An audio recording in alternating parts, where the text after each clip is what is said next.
전도서 4장 13절 말씀부터입니다. 전도서 4장 13절부터 마지막 절까지 말씀을 제가 읽어드리겠습니다. 가난하여도 지혜로운 젊은이가 늙고 둔하여 경고를 더 받을 줄 모르는 왕보다 나으니 그는 자기의 나라에서 가난하게 태어났을지라도 감옥에서 나와 왕이 되었음이니라. 내가 본적 해 아래에서 다니는 인생들이 왕의 다음 자리에 있다가 왕을 대신하여 일어난 젊은이와 함께 있고 그의 치리를 받는 모든 백성들이 무수하였을지라도 후에 오는 자들은 그를 기뻐하지 아니하리니 이것도 헛되어 바람을 잡는 것이로다. 아멘. 오늘 설교의 제목을 한번 따라해 볼까요? 나의 예수 나의 왕. 오늘 설교 제목이 예수 나의 왕입니다. 제가 제일 좋아하는 찬송가 중에 하나가 찬송 191장입니다. 내가 매일 기쁘게 라는 그런 찬송이죠. 내가 매일 기쁘게 순례의 길 행함은 주의 팔이 나를 안보함이요. 3절 말씀해 보면 나와 동행하시고 모든 염려하시니 나는 숲의 새와 같이 기쁘다. 저는 이 찬송을 부르면 왠지 모르게 기쁨이 막 샘솟습니다. 코로나 때문에 너무나 마음이 우울한 사람들이 많이 있습니다. 저도 그렇고 우리 성도님들도 아마 힘겨운 시간들을 보내고 있으리라 생각합니다. 이럴 때일수록 찬송을 부르시고 그리고 찬송 가운데 힘주시는 주님의 은혜를 만나는 축복이 있기를 바랍니다. 우리가 순례의 길, 인생의 길을 걸어갈 때에 너무 힘든 일들이 많이 있습니다. 하지만 그 길을 우리가 기쁘게 갈 수 있는 이유는 다른 데 있지 않습니다. 코로나가 없어진다고 해서 또 다른 어려움이 없으리란 보장이 없습니다. 인생은 항상 어려운 문제들을 봉착합니다. 그러나 우리가 그런 어려움들을 만날 때마다 주저앉고 나약하게 있는 것이 아니라 그때도 기쁘게 순례의 길을 갈 수 있는 비밀은 오늘 주님이 나를 통치하고 있다는 것을 알 때인 것이죠. 주님의 그 팔이 나를 안보하고 있고 주님의 그 사랑이 나를 뒤덮고 있음을 알 때에 우리는 이런 위기들을 이겨나갈 수 있게 되는 줄로 믿습니다.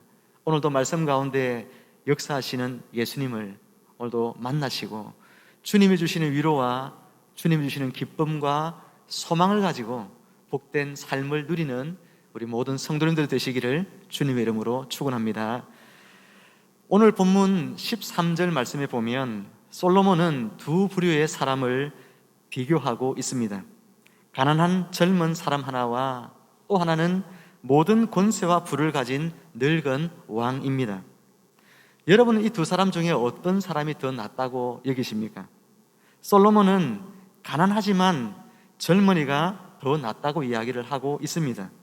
왜 가난한데 이 젊은이가 더 낫다고 이야기를 하는 것일까요? 그것은 비록 이 사람은 가난하지만 무엇이 있습니까? 지혜가 있다는 것이죠. 그런데 이에 반해 늙은 왕은 모든 권력과 부를 다 가지고 있지만 그러나 어리석은 사람이라고 이야기합니다. 그것은 이 사람이 지혜가 없는 사람이기 때문에 그렇습니다. 또 고집 있고 아집으로 가득 차 있는 그런 사람이어서 남의 말을 전혀 들을 기가 없는 그런 어리석은 사람이기 때문이라는 것이죠. 사랑하는 성도 여러분, 사람이 나이를 먹으면 무엇이 든다고 합니까? 철이 든다, 그런 이야기를 합니다. 하지만 실상은 그렇지 않은 것 같습니다. 늙으면 남는 두 가지를 흔히 고집과 고독이라고 말을 합니다. 자신이 살아온 인생이 전부라고 생각하기 때문에 다른 사람의 입장에서 생각을 해보려고 하지 않는 것입니다. 그래서 나이를 먹어갈수록 더욱더 고집스러워 간다는 것이죠. 요즘 트로트가 아주 인기가 많이 있습니다. 라디오나 TV 할 것 없이 가게나 이런 매장에 들어가 보면 자주 들려지는 그런 노래 하나가 있더라고요. 그 트로트 중에서 아주 공감이 가는 가사가 하나 있었습니다. 가수 영탁이 부른 꼰대라떼라고 하는 그런 노래였습니다. 저는 저게 무슨 말인지 몰랐는데 자꾸 듣다 보니까 저게 재미가 있더라고요. 가사를 찾아보니까 이렇게 후렴이 반복이 되고 있었습니다. 왕년에 내가 말하신다면 오늘도 시작이구나. 니까짓게 뭘 알아? 궁금하시면 라떼를 한 잔 드세요. 라떼 라떼는 말이야. 라떼는 말이야. 아침부터 시작되는 꼰대 라떼. 제발 그만해. 오늘도 반복되는 꼰대 라떼. 여러분, 라떼라는 말은 우리가 우유라는 단어거든요. 원래 커피 마실 때 카페 라떼 이렇게 하면 커피, 우유, 그것을 이야기합니다. 그런데 이것을 재미있게 비유한 것이죠. 나 때는, 내가 옛날에는, 이런 이야기를 라떼라고 하는 그런 음료에다가 비유를 한 것입니다. 저도 가끔씩 습관처럼 아이들하고 이야기할 때에 아빠가 너 때는 말이야 이렇게 이야기할 때가 종종 있는 것 같아요. 그럴 때마다 우리 아이들이 그런 이야기 합니다. 아빠 또 시작이구나 이렇게 이야기를 합니다. 여러분, 알고 보니까 저도 나이를 점점 먹어가면서 이 가사의 노랫말처럼 꼰대 라떼가 되어지고 있는 것 같아요. 나 때는 말이야, 옛날에는 말이야, 그런 이야기가 점점 갈수록 많아집니다. 사랑하는 여러분, 고집과 아집 그리고 독선에 사로잡혀서 타인의 말에 귀 기울여 공감하지 못하고 라떼는 말이야 이렇게 말하면서 자신의 살아온 인생, 자기의 경험과 지식을 내세우는 사람, 그 사람들은 그가 아무리 왕과 같이 존귀한 자의 자리에 앉아있고 모든 권세와 부를 가지고 있는 사람이라 할지라도 그 사람은 어리석은 인생이라는 것이죠. 고집으로 똘똘 뭉쳐있는 사람, 남의 말에 도통 귀 기울이려고 하지 않는 사람, 나 때는 말이야 이러면서 자신의 인생, 살아온 인생이 최고인 양 그렇게 내세우는 사람은 여러분 헛된 인생을 살아왔다는 것을 깨달으라고 하는 것입니다. 그런 인생을 살 바에는 차라리 가난하고 또 돈을 갚지 못해서 오늘 본문에 보면 감옥살이를 한다 할지라도 지혜로운 사람이 훨씬 낫다는 것이죠. 가난하고 감옥에 갔다 오고 그랬다 할지라도 지혜로운 그 사람이 훨씬 더 나은 것입니다. 여러분, 지혜라고 하는 이 단어는 히브리어로 렙쇼메아라고 하는 그런 단어인데 이 단어의 여러분 뜻이 어디에서 왔느냐 하면은 잘 듣는 마음이란 뜻이에요.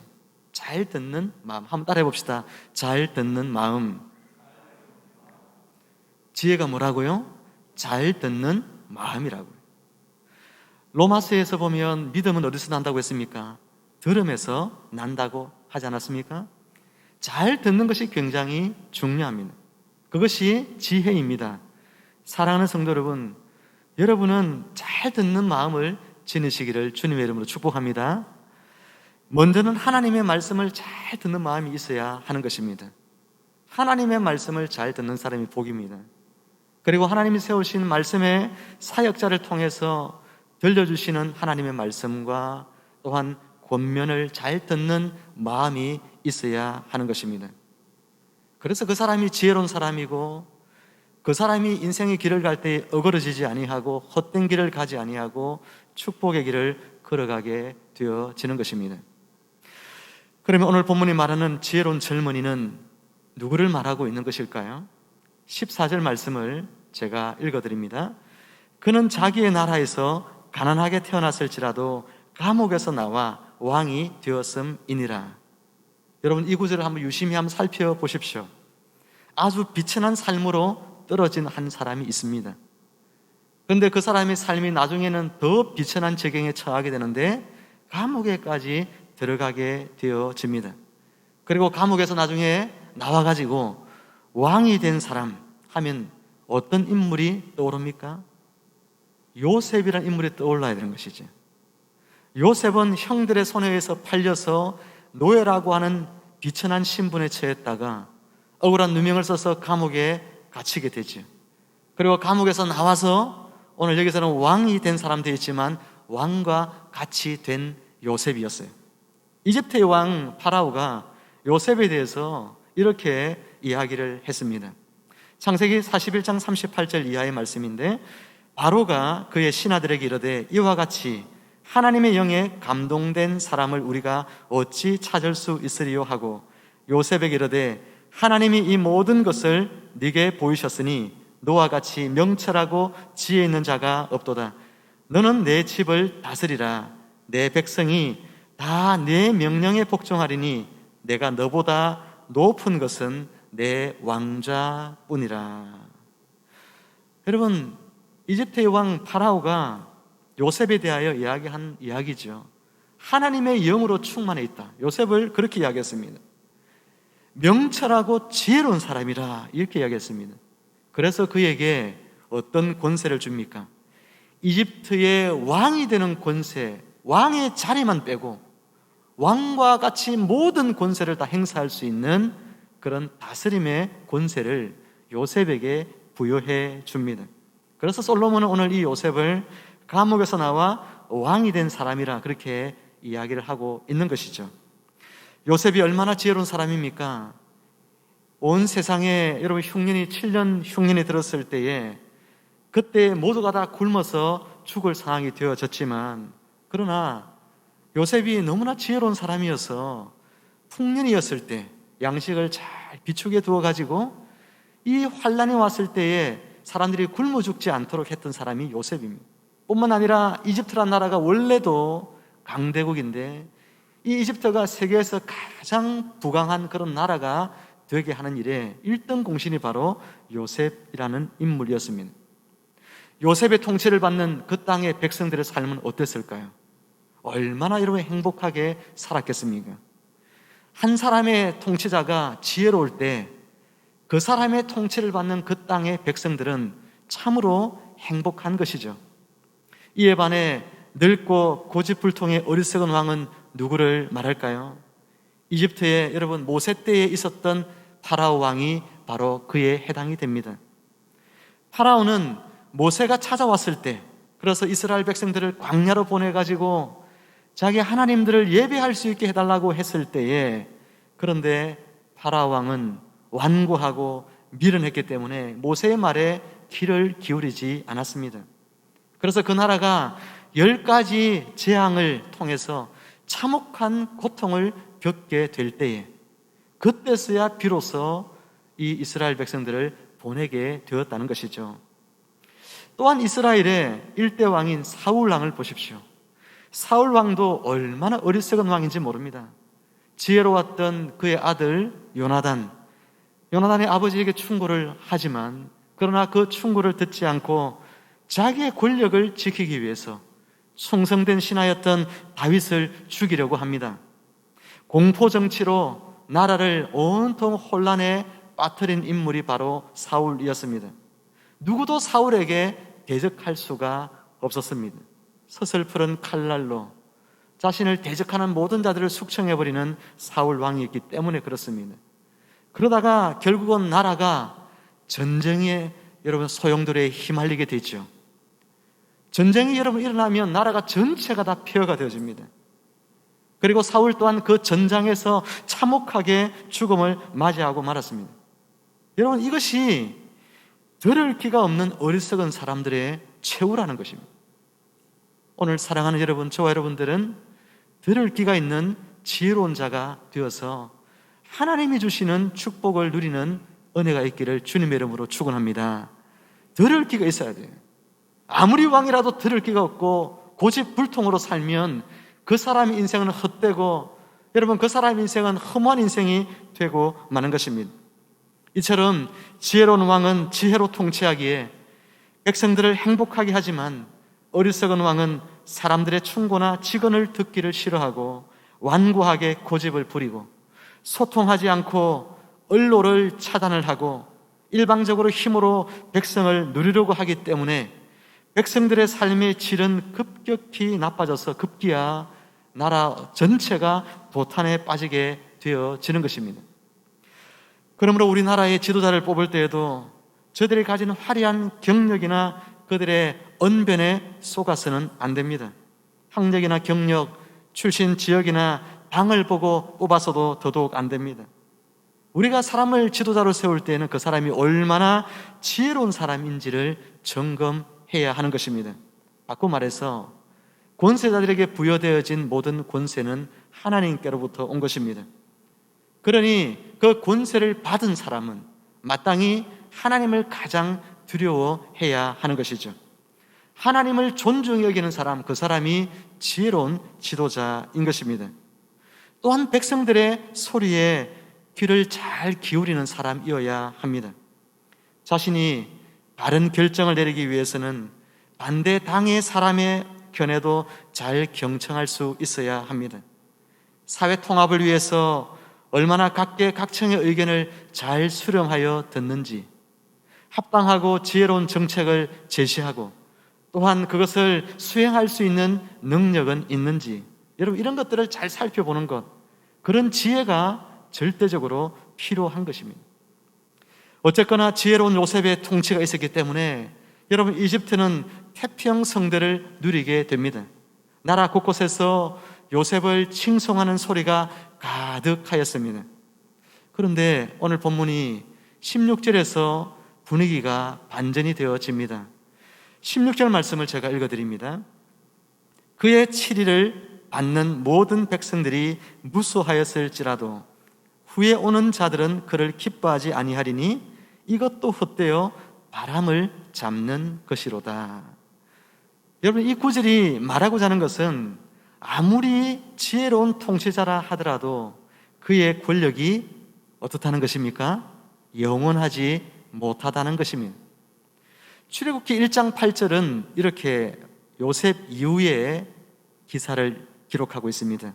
요셉을 알지 못하는 새 왕이 일어나 애굽을 다스리더니, 여러분 요셉을 알지 못하는 이 새 왕이 누구냐면은 이집트의 18대 파라오인 앙모세라고 하는 그런 인물입니다. 앙모세. 여러분 이집트의 18대 파라오인 앙모세가 요셉이라고 하는 인물에 대하여서 표면적으로 몰랐다는 이야기가 아닙니다. 요셉이 행사해왔던 모든 여러분 정책들, 그것들을 다 갈아엎었다는 이야기인 것이죠. 요셉은 셈족의 후예입니다. 여러분 노아의 자녀가 셈, 함, 야벳 그렇게 있지 않습니까? 근데 셈족의 후예예요. 메시아가 오시는 집안도 저 셈족을 통해서 그렇게 오시지 않습니까? 그런데 이 앙모세는 함족의 후예입니다. 여러분 함족, 이 함은 아버지인 노아를 대적한 인물이죠. 그리고 함의 손자 중에 니므롯이라는 인물이 있는데 그 니므롯이라는 인물이 바벨탑을 쌓아서 하나님을 대적했던 그런 인물입니다. 그러니까 사단은 누구를 사용하겠어요? 함족을 사용해서 메시아가 오게 될 계보인 셈족을 무너뜨리는 그런 역할을 끊임없이 하게 되어지는 것입니다. 그래서 앙모세는 이 이스라엘 백성들을 노예로 부립니다. 강제로 여러분 노동을 하게 하지요. 국고성을 짓도록 하는 그 엄청난 여러분 그 역사에 이 이스라엘 백성들을 동원을 합니다. 그리고 산파들을 협력해서 히브리인 남자들이 아이들이 태어나면 나일강에 던져버리도록 합니다. 평화롭던 히브리인들의 삶에 지옥이 찾아오게 된 것이죠. 솔로몬은 이 이야기를 통해서 오늘 우리에게 권력이 영원하지 않다는 사실을 말해줍니다. 요셉이 아무리 지혜로운 자였을지라도 이처럼 후대에 일어난 다른 어리석은 왕이 그동안 쌓아왔던 모든 공든탑을 일시에 무너뜨리고 만다는 것입니다. 여러분 솔로몬도 어떻습니까? 솔로몬이 죽고 난 뒤에 누가 왕이 됩니까? 그의 아들 르호보암이라고 하는 왕이 그 뒤를 잇게 되어집니다. 그런데 이 르호보암이라는 왕이 굉장히 어리석은 왕이에요. 그래서 원래 솔로몬 신하 중에서 지혜로운 그런 신하들이 참 많이 있었는데 그 지혜로운 신하들의 충고는 하나도 듣지를 않습니다. 자기 욕심대로 백성들을 통치하기 시작합니다. 그러니까 나라가 두 조각이 나고 맙니다. 북이스라엘과 남유다로 두 동강으로 나라가 갈라져 버리고 말게 된 것이죠. 훌륭했던 자신의 선왕이었던 다윗과 그리고 솔로몬이 이뤄놓았던 수많은 업적들이 한순간에 무색하게 되어져 버리고 말한 것이죠. 이처럼 세상 왕권과 권력은 영원하지 않습니다. 시간이 지나면 언제 있었냐는 듯이 바람과 함께 사라져버리고 마는 것입니다. 한마디로 권력 무상입니다. 그러므로 우리는 이 세상에서 완벽한 통치자를 기대하고 사는 환상을 버려야 합니다. 인간 지도자들에게 영원하고 완벽한 통치를 여러분 기대해서는 안 됩니다. 그런 통치자도 없지만, 그런 통치자가 있다 해도 그의 통치가 영원하지 않기 때문에 세상 권력자들에게서 헛된 희망을 품는 것은 참으로 어리석은 일인 것이죠. 하지만 오늘 우리에게는 온전한 지혜를 가지시고 그리고 영원히 존재하시며 길이길이 통치하시는 완벽한 왕이 계십니다. 여러분, 그가 누구입니까? 예수 그리스도이십니다. 이사야 42장 1절 이하는 예수님에 대해서 이렇게 말씀하고 있습니다. 우리 같이 한번 읽어봅니다. 내가 붙드는 나의 종, 내 마음에 기뻐하는 자, 곧 내가 택한 사람을 보라. 그는 상한 갈대를 꺾지 아니하며 꺼져가는 등불을 끄지 아니하고 진실로 정의를 시행할 것이며, 그는 쇠하지 아니하며 낙담하지 아니하고 세상에 정의를 세우기에 이르리니. 아멘. 우리의 왕 예수님은 갈대가 부러졌다고 해서 잘라버리지 않는다고 했습니다. 등불의 심지가 깜빡거린다고 해서 등불을 꺼버리지 아니한다고 하셨습니다. 그만큼 우리의 왕은 자유롭습니다. 사랑이 넘치십니다. 주님은 이처럼 당신의 사랑으로 그 백성들을 보살피며 위로합니다. 뿐만 아니라 진실로 정의를 세우실 것입니다. 세상을 공평과 정의로 다스리시는 분이 우리 예수님이십니다. 세상에는 권력자를 두둔하고 있는 자의 편에 서고, 여러분, 그것이 세상이잖아요. 어제도 보니까 입시 비리 때문에 몇몇 건들이 또 걸려서 뉴스에 납니다. 연세대학교에서도 어떤 학생들 입학하는데 그 부총장이 자기 아들 점수를 갖다가 터무니없이 높게 해가지고 또 부정 입학을 시켰습니다. 여러분, 이런 일들이 막 세상에는 비일비재한 일들입니다. 세상에 무슨 정의가 있고 세상에 무슨 공평이 있겠습니까? 언제나 권력자의 편이죠. 돈 있는 사람들의 편입니다. 그런데 우리 예수님께서는 이 공의와 여러분 정의로 세상을 통치를 하십니다. 세상 권력자들에게서 우리가 위로받을 길이 없지만, 그러나 주님은 참으로 그 백성들을 위로하시는 분이십니다. 그렇기 때문에 세상 왕과 우리 예수님은 근본적으로 다른 것입니다. 세상에는 영원하지 않지만 그 권력들이, 예수님에게는 그 권력이 영원하십니다. 그 주님은 영원히 우리와 함께 하시면서 우리를 다스리고 있는 것이죠. 그러니 예수님을 왕으로 섬기며 예수님의 통치 아래에서 그분 나라 백성으로 살아가는 것만큼 여러분 복된 삶은 그 어디에도 없다는 사실을 깨달아야 하는 것입니다. 저와 여러분들이 예수님의 백성된 것, 예수님의 나의 왕 되신 것, 이것이 우리에게는 가장 큰 축복이라는 것을 기억하시고 주님의 통치를 기쁘게 받는 여러분들 되시기를 주님의 이름으로 축원합니다. 사랑하는 성도 여러분, 여러분의 삶에 참된 평안을, 그리고 기쁨을 주시고 진정으로 위로를 주시고 참된 소망을 주실 수 있는 분은 예수님밖에 없는 거예요. 그분 한 분밖에 없습니다. 세상의 어떤 군왕이 여러분에게 그런 기쁨과 평강과 소망을 줄 수가 없다는 사실입니다. 그러니 예수님의 이 통치를 우리는 기쁘게 날마다 받아 누려야 하는 것입니다. 이제 말씀을 맺겠습니다.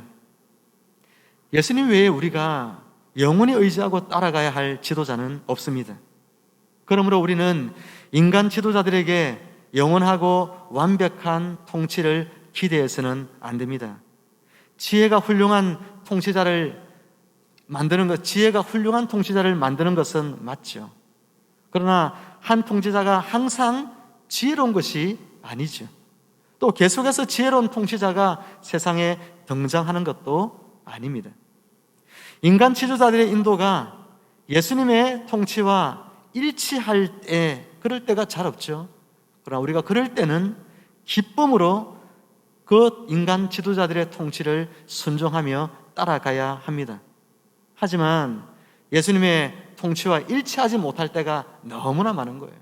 자기 마음대로 그 권력을 행사를 합니다. 하나님을 두려워하는 마음이 없이 권력을 마치 자기 것인 양 행사하는 지도자들이 이 세상에 여러분 얼마나 많이 있습니까? 하나님을 절대 두려워하지 않죠. 그런 지도자들을 만났다 해서 우리가 낙담할 필요가 없습니다. 왜 그러냐면 세상은 항상 그런 곳이기 때문에 그런 거예요. 이 세상에 어떤 지도자가 선다 할지라도 그 지도자가 그 백성들을 온전히 만족해 줄 지도자는 존재하지 않기 때문에 그렇습니다. 인간 지도자의 한계가 있다는 것을 여러분이 기억해야 하는 것입니다. 그러므로 세상 통치자들의 통치 방식에 따라서 일희일비하는 삶을 살지 마시고 우리의 참된 지도자요 그리고 왕이신 예수님의 영원한 통치를 사모하시기를 바랍니다. 그리고 그 통치가 말씀이라고 하는 도구를 통하여서 여러분의 삶 속에서 실현되어지도록 해야 하는 것입니다. 주님은 말씀을 통하여 오늘 저와 여러분들을 통치하고 있기 때문에 주님의 말씀이 내 안에 들어와서 이 말씀이 나를 다스리도록 그렇게 할 때에 왕 대신 주님께서 우리 가운데 실현시켜 주시는 복된 삶들이 우리 가운데 이루어지게 되는 것입니다. 시대를 초월하여 주님은 지금도 역사하고 있습니다. 영원히 영존하시는 예수 그리스도 그분의 온전하신 통치를 저와 여러분들이 받을 수 있는 비밀은 말씀 가운데 거하는 삶입니다. 사랑하는 성도 여러분, 말씀과 함께 하시면서 예수 그리스도 그분의 온전하신 통치를 날마다 받으며 사는 여러분들 되시기를 주님의 이름으로 축복합니다. 그래서 예수님의 통치를 받는 사람들에게 주님이 주시는 축복들이 있는데 그 축복이 바로 평화와 기쁨과 행복과 소망의 삶들인 것입니다. 우리 주님이 통치하시는 그분의 나라의 백성들은 염려하고 걱정하고 두려워하고 슬프고 여러분 희망을 잃어버리고 이런 사람들이 한 사람도 없는 것입니다. 그분의 완벽한 통치 속에 우리가 있기 때문에 주님의 말씀의 지배를 받으며 살아간다면 코로나가 아무리 우리를 위협하고 우리를 불안에 떤다 할지라도 그 속에서도 평강할 수 있는 것이고 아무리 세상 사는데 기쁜 것이 없을지라도 주님이 통치하시기 때문에 내 안에 주님 주시는 기쁨이 있는 것이고 희망을 잃어버린 세상이지만 그러나 주님 안에 거하며 살아가는 사람들에게는 여전히 희망이 있다는 것을 여러분 오늘도 주님의 통치 속에 거하면서 이와 같은 복된 삶들을 살아가는 그런 저와 여러분들 모두가 되기를 주님의 이름으로 축복하고 축원을 드립니다. 아멘. 같이 한번 기도하겠습니다. 사랑하는 아버지 하나님, 세상에 소망이 없고 위로가 없고 세상에 평화가 없고 기쁨이 없습니다. 세상에 어떤 군왕이 그 백성들을 참된 기쁨과 행복한 삶으로 인도할 수가 있겠습니까? 그러나 우리에게는 우리의 왕 되시는 주님이 계십니다. 주께서 우리를 말씀으로 오늘도 통치하여 주시는데 그 말씀 안에 우리가 거할 때에 주님 주시는 기쁨 안에서 행복을 누리며 위로받으며 소망을 품고 희망을 가지고 살아갈 수 있도록 주님께서 약속하여 주셨습니다. 사랑하는 주님, 우리 모든 성도들이 주님의 말씀의 통치를 받게 하여 주시옵소서. 그래서 코로나로 인하여 두려움과 여러분 걱정과 그리고 근심 가운데 살아가는 우리 모든 성도들이 그 모든 것을 떨쳐버리고 주 안에서 기쁨과 소망과 희망과 위로를 받으며 하나님 하루하루 이 순례길을 감당해 나갈 수 있도록 주님 은혜 베풀어 주옵소서. 감사드리오며 예수님의 이름으로 기도하옵나이다. 아멘.